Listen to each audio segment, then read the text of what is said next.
Bonjour, je m'appelle Nathalie Yamb.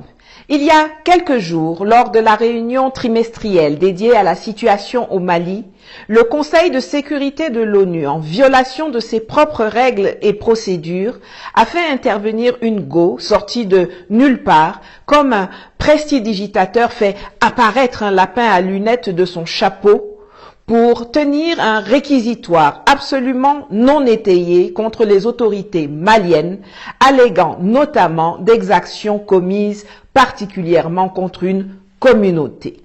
Aujourd'hui, on va donc consacrer cette émission à l'étude de l'Organisation des Nations Unies, afin que chacun d'entre vous comprenne bien les circonstances et les objectifs de sa création, ses missions et opérations en Afrique, et nous allons voir comment le système onusien est utilisé pour entretenir l'insécurité et la déstabilisation de notre continent, et qu'est-ce que nous devons faire pour nous en sortir. Vous vous en doutez bien, on va parler du Mali, de République démocratique du Congo, de Centrafrique et d'autres pays, notamment dans la Corne de l'Afrique ou au Maghreb. Allez, c'est parti! Il y a environ 7 mois, le 30 juin 2022, pour les abonnés de mes réseaux sociaux dont vous voyez les liens quelque part sur l'écran, j'ai fait une publication sur l'utilité de l'ONU dans les missions de maintien de la paix, de sécurisation des populations civiles et de résolution des conflits en Afrique. J'ai pris le temps de recenser les missions qui sont encore actives aujourd'hui sur notre continent et cela donne ce qui suit par ordre chronologique de création. Premièrement, la MONUSCO, Mission des Nations Unies pour la stabilisation au Congo. MONUSCO, c'est le nouveau nom donné en 2010 à la MONUC, établie depuis 1999 et qui avait été précédée par l'ONUC, l'Organisation des Nations Unies au Congo, créée en 1960, rebaptisée Opération des Nations Unies au Congo en 1963 jusqu'en 64. Nous sommes en 2023. On dénombre 123 milices armées en RDC, dont la MONUSCO elle-même, qui assassine dorénavant allègrement les populations qu'elle prétend protéger. La MINURSO, Mission des Nations Unies pour l'organisation d'un référendum au Sahara occidental, établie en 1991. Nous sommes en 2023. Il n'y a toujours pas eu de référendum d'autodétermination au Sahara occidental. Par contre, on vient de voir un groupe de pieds nickelés has-been africains, tous anciens premiers ministres ou anciens ministres des Affaires étrangères, à l'instar du centrafricain Martin Ziguélé, se réunir au Maroc, aux frais non pas de la princesse mais du roi Mohamed VI, pour lancer un appel à l'exclusion de la République arabe sahraoui démocratique de l'Union africaine. Rien que ça. Comme disait un ancien, ce que tu n'as pas encore vu sur cette terre-là, il ne faut pas dire que ça n'existe pas, il faut dire que tu n'as pas encore vu. La MINUS, avec 2 S, la Mission des Nations Unies au Soudan du Sud. Établie en 2011, nous sommes en 2023. Il y a maintenant 4 millions de personnes déplacées et les sites de protection des civils de la MINUS sont pour beaucoup sans accès à l'eau potable et il s'y déroule de nombreux viols.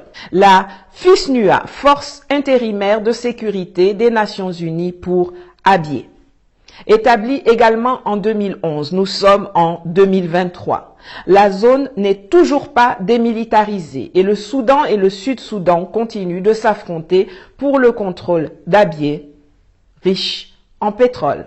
Quelle surprise! La MINUSMA, Mission multidimensionnelle intégrée des Nations Unies pour la stabilisation au Mali. Établie en 2013, nous sommes en 2023. Depuis 10 ans, le Mali n'est toujours pas stabilisé, a perdu une grande partie de son territoire aux mains de terroristes et compte ses morts par milliers.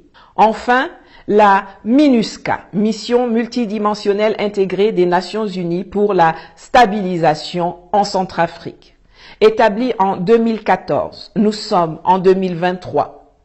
Ce sont les forces armées centrafricaines et leurs alliés qui s'attellent à protéger les civils, pendant que les casques bleus sont occupés à violer des femmes et des enfants, à tuer des civils comme le jeune Suleiman Hadji et son père Bala Hadji en 2015, et que la MINUSCA couvre ceux qui cherchent à assassiner le président de la République.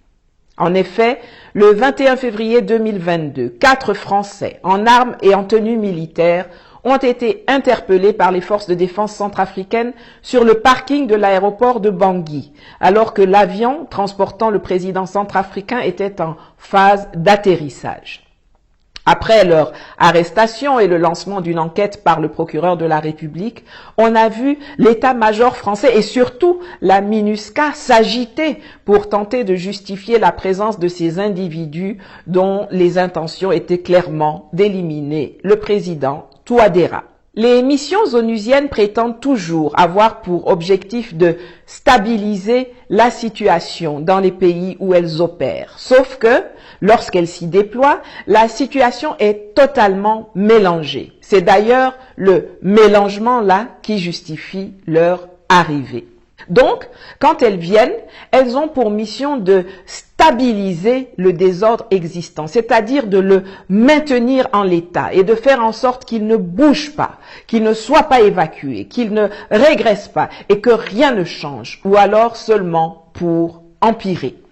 Et c'est comme ça que vous les voyez entretenir les conflits, l'insécurité, l'animosité, la division, la précarité. Car cette situation justifie leur présence et donc leur existence, leur gros salaire, leur belle voiture, les voyages en business et en première classe, les frais de mission, les enfants dans les écoles internationales à 15 000 $ l'année, le statut et l'immunité diplomatique, les ventes et achats d'armes, les juteux contrats de sous-traitance passés avec de grosses boîtes internationales qui se nourrissent goulûment de la guerre et de la mort en Afrique. Ce sont des parasites nuisibles. C'est toujours dans le sillage des missions onusiennes que des opérations de déstabilisation de pays africains sont menées, soit directement, soit indirectement. Directement comme en RDC, où les troupes de la MONUSCO non seulement ne combattent pas les milices rebelles et sanguinaires qui déciment les civils et pillent les ressources de l'Est du pays au profit d'États voisins, mais au contraire se sentent suffisamment à l'aise pour tirer sur les populations qu'elles sont censées protéger en assassinant, fin juillet 2022, 32 citoyens congolais qui réclamaient leur départ et en blessant des dizaines d'autres, dont des enfants. À Butembo, en RDC, une foule s'était rassemblée vendredi autour des cercueils des victimes tuées lors des manifestations contre l'inefficacité de la MONUSCO en début de semaine. Au moins 10 civils y ont perdu la vie, ainsi que 3 casques bleus. Je suis congolais. Je pleure pour mes frères qui sont tués à Rutshuru, à Kimbumba, à Kiwanja. Vous verrez que c'est la MONUSCO qui commence à amener des bandits ici chez nous au Congo. Ça, c'est ce qui s'est passé hier. Mais la déstabilisation du Congo via l'ONU remonte aux années 60. Ce sont des choses que l'on ne nous apprend pas à l'école. Nous allons donc faire un petit retour en arrière pour combler certaines lacunes. Comment l'ONU arrive au Congo en 1960? Eh bien, tout simplement suite à des exactions commises, encore une fois, par l'armée coloniale belge. En effet, quelques jours après l'indépendance tchatcha du Congo, la Belgique, qui l'avait encore en travers de la gorge, mène, sous de prétextes fallacieux, une intervention militaire dans le pays. L'alors secrétaire général de l'ONU, le Suédois Dag Hammarskjöld, décide d'y envoyer 16 000 hommes pour s'interposer et de se rendre lui-même sur place plus tard, en espérant convaincre Moïse Tshombe, le pion local des Occidentaux, il en faut toujours un, de mettre fin à la sécession katangaise et de rejoindre le reste du Congo indépendant. En poste depuis 1953, Dag Hammarskjöld, Monsieur H, comme l'appelaient ceux qui n'arrivaient pas à prononcer son nom, n'était pas en odeur de sainteté auprès des puissances membres permanentes du Conseil de sécurité. Alors que l'on pensait avoir affaire à un homme malléable et effacé, c'est plutôt un adepte de la décolonisation qui se découvrira. Et c'est ainsi que des mercenaires français, toujours eux, l'ont éliminé dans la nuit du 18 septembre 1961 en organisant un attentat contre l'avion qui le transportait vers Ndola, dans ce qui était alors la Rhodésie du Nord, et qui tua tous les 15 passagers. Non seulement les membres permanents se sont entendus pour tenter d'abord de faire passer l'attentat pour un accident, une thèse qui n'a pas résisté au temps, mais également sur le fait que plus jamais un secrétaire général ne doit échapper à leur contrôle. Et c'est comme ça qu'on se retrouve avec des personnages ultra dociles comme Javier Pérez de Cuellar, Kofi Annan, Ban Ki-moon ou l'actuel Antonio Guterres. La question centrale, c'est qui a commandité cet attentat et qui l'a exécuté. Alors, qui a commandité, selon vous, l'attentat contre le secrétaire général de l'ONU? C'est quand même assez énorme. C'est comme si aujourd'hui, des puissances se liguaient pour tuer le secrétaire général de l'ONU. C'est ce qui s'est passé en 61. On peut subodorer que c'est ce qui s'est passé. 58 ans plus tard, on a des archives qui émergent au compte-gouttes, malgré un énorme magma d'archives non déclassifiées. On trouve des choses maintenant dans les archives belges, anglaises. On trouve des dirigeants occidentaux qui sont très hostiles à Dag Hammarskjöld et qui expriment cette hostilité dans certains télégrammes diplomatiques et qui disent qu'il faut faire quelque chose contre cet enquiquineur qui dirige les Nations Unies. Est-ce que vous pouvez être un petit peu plus précis? Quels sont ces dirigeants étrangers, occidentaux, qui veulent la peau de Dag Hammarskjöld? Eh bien, on peut mettre dans le même panier le gouvernement britannique de Harold Macmillan, qui a une dent très sérieuse contre Dag Hammarskjöld.